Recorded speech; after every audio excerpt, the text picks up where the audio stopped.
Welcome everyone to the Endless Stories channel, where you will find with us the pleasure of listening to many interesting stories. If you like today's story, do not forget to support us with the subscription and like button. We leave you to listen to the story.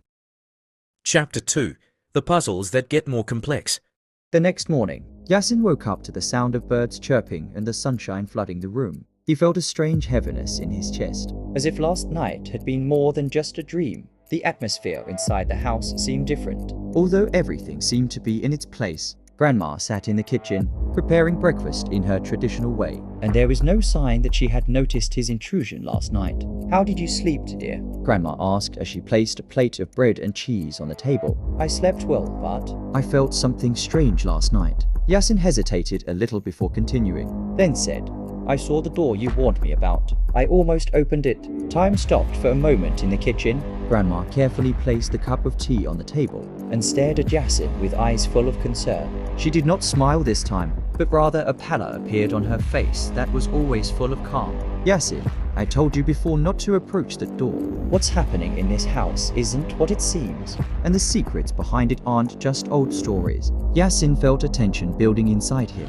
but that wasn't enough to quell his curiosity. He didn't want to upset his grandmother, but he also couldn't ignore what was happening. "Grandma, why can't I know? Don't I have the right to understand?" Grandma sighed deeply and sat down in front of him. "Years ago, when your grandfather was alive, this house was filled with love and laughter. But one day, something unusual happened. The door at the end of the corridor was once just an ordinary door leading to a storage cellar. But one night, when your grandfather tried to open it, everything changed." "What happened?" Yassin asked, feeling his heartbeat increase. "You're too young to understand everything. But what I can tell you is that the door isn't the same anymore. There's something behind it, something you shouldn't go near. I've warned you before, and I'll warn you again. If you love and trust me, leave it alone." Yassin tried to hide his frustration. He didn't want to disobey his grandmother's orders, but he couldn't forget what had happened last night. He had to know what the door was hiding. In the days that followed, Yassin tried to occupy himself with the daily chores and usual activities in the village. He would go to the market with his grandmother, help her in the garden, and talk to the neighbors. But curiosity continued to haunt him like an inescapable shadow. Yassin began to notice little things around the house, faint sounds at night, windows opening and closing slowly for no reason, and sometimes he felt like someone was watching him. One night, after he finished having dinner with his grandmother, Yassin decided to do something unexpected. He went up to his room and sat in front of the window, staring at the starry sky. He knew that Grandma would soon go to sleep, and then he would have a chance to return to the closed door. He waited until everything in the house was quiet and the lights were turned off. He moved cautiously downstairs again. This time, he was determined to find out the truth, regardless of the fear that was raging inside him. When he reached the door, he stood for a moment, hesitating.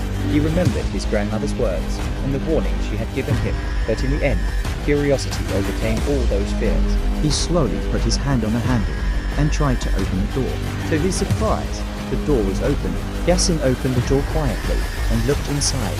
There was a strong smell, a mixture of dampness and mold. The old wooden stairs led down, where darkness enveloped everything. Yassin took a deep breath and began to descend carefully.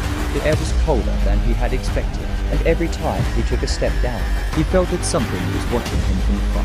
When he reached the bottom of the stairs, he found himself in a dark, large room. There were no windows, and the walls looked old and covered with weeds hanging from the ceiling. In the corner, there was an old table with torn books and papers on it. But what caught Yassin's attention was a large mirror standing in the middle of the room. The mirror looked strange, like a piece of furniture that didn't belong in its place. Yassin approached it slowly.